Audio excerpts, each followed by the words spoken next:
ইনশাআল্লাহ যদি বাংলাদেশের রাষ্ট্র ক্ষমতায় সরকার পরিচালনার দায়িত্ব আল্লাহ রাব্বুল আলামিন আমাদেরকে দেয়, এদেশের জনগণ যদি আমাদেরকে মহব্বত করে দায়িত্ব দেয়, যদি আপনারা সবাই সহযোগিতা করেন, মঞ্চে উপবিষ্ট যারা রাজনৈতিক নেতৃবৃন্দ, পীরে কামেল, হযরত উলামায়ে কেরাম, আমাদের দেশের বুজুর্গানে দিন যারা আমাদেরকে পরিচালিত করেন, সবাই যদি আপনারা সহযোগিতা করেন, একসাথে থাকেন, তাহলে আপনাদের এখানে আজকে যে সমস্ত দাবি দেওয়া আছে, আমরা সকল দাবি দেওয়া এই প্রস্তাবের পক্ষে ইনশাআল্লাহ।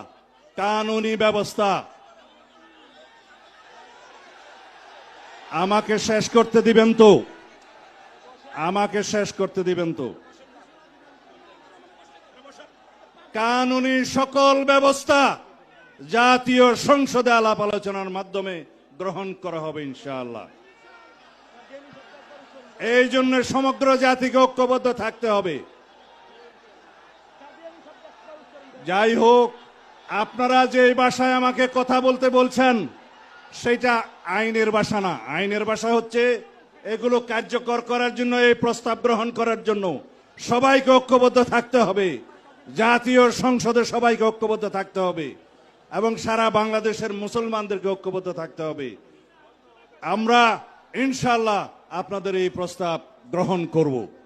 আমরা যদি এই বাংলাদেশে জনগণ যদি আমাদেরকে নির্বাচিত করে, এই বাংলাদেশে আগামী দিনে অমুসলিম কাদিয়ানীরা অমুসলিম ঘোষিত হবে ইনশাআল্লাহ। আর সাথে সাথে আমরা 53 বছর দেখেছি বারবার উলামায়ে কেরাম এবং মুসলমান আমরা রাস্তায় এসেছি। বহু দেশের মধ্যে কাদিয়ানীদেরকে অমুসলিম ঘোষণা করা সরকারিভাবে, রাষ্ট্রীয়ভাবে হয়েছে, কিন্তু আমরা তাদের থেকে বারবার আসার পরেও তাদের থেকে অমুসলিম ঘোষণা আমরা পাই নাই। আমরা দুঃখিত। এর জন্য আমি সকল কুতাত্ত আহ্বান জানাবো, 5ই আগস্টের পরে বাংলাদেশের ভিতরে ইসলামের উত্থানের একটা সুযোগ এসেছে।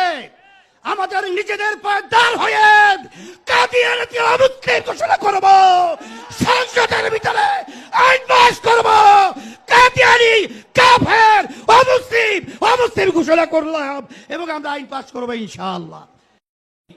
আমাদের পূর্বপুরুষ খতিব ওবায়দুল হক, শাইখুল হাদিস আল্লামা আজিজুল হক, সৈয়দ ফজলুল করিম পীর সাহেব চরমনাই, মুফতি ফজলুল হক আমিনী থেকে আল্লামা আহমদ শফি রহমতুল্লাহ আলাই, জুনায়েদ বাবু নগরী, সকলেই কাদিয়ানীদের খতমে নবুয়ত, এই কাদিয়ানীদের অমুসলিম রাষ্ট্রীয় ঘোষণা শুনে যেতে চেয়েছেন, দেখে যেতে চেয়েছেন।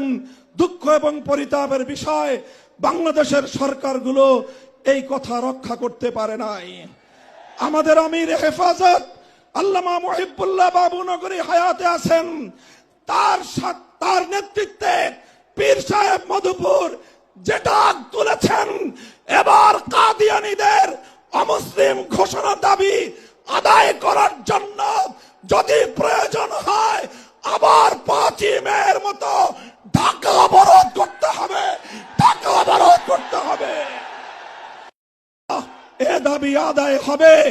আর যদি সরকারগুলো দাবি আদায় করতে ব্যর্থ হয়, আগামী দিনে আমরা পার্লামেন্ট গঠন করব, আমরা ক্ষমতায় যাব, আমরা কাদিয়ানীদেরকে জাতীয় সংসদে আইন পাস করে কাফের ঘোষণা করব, অমুসলিম ঘোষণা করব ইনশাআল্লাহ।